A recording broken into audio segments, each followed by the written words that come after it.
Hey guys, this is Steve from Trim That Weed, and today we're going to talk about how to winterize a camper. This video will walk you through elaborate steps that you can take to protect your camper during those harsh winter seasons. So stick around for some tips. First, inspect and clean the camper inside and out. Cleaning your camper in preparation for winter is very important for the overall safety of your home on wheels. It also prevents pests from living in your cozy camper in the chilly season. If you live in a humid climate, you might want to start by checking the camper for mold.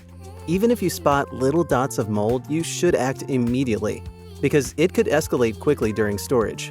You should also pay close attention to your fridge, since it will likely produce mold. To winterize it correctly, you can start by switching it off and removing everything inside. The next step involves defrosting and cleaning the fridge. Finally, you should ensure the fridge is dry. You should also inspect the roof to see if the weather stripping is coming off. There could also be cracks on the roof, which could be catastrophic during winter. It's advisable to fix any issues immediately. Checking the awnings and straps is a good idea, since they should be clean and in top condition during winter. Drain the water tanks and clean them thoroughly. You'll need a bucket if you don't want your camper to be soaked in water to do this part. Campers have 3 water lines where 2 transport hot and cold water, while the third water line contains fresh water. The first step is to open all the faucets and shut down the water pump. After that, you should open the low point valves and let the pressure in the water line push the water out. Remember that the fresh water tank has more water than the other lines, so ensure that you have a big enough bucket to collect the water. Protect the pipes from freezing. There are 2 ways you can do this.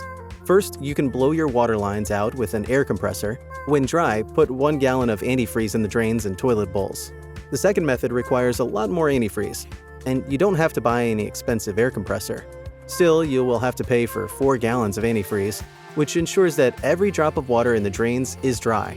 The downside is that you have to subject your drinking water pipes to antifreeze.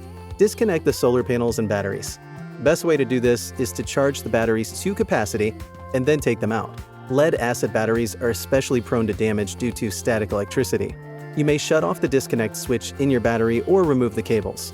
It's advisable to remove your batteries and store them inside. If you have lead-acid batteries, prepare to clean them with baking soda now and then. So there you have it, guys. You don't have to dread winterizing your camper with these easy-to-do steps. I would love to hear your comments or questions on this topic. You're welcome to share and like this video. Until next time.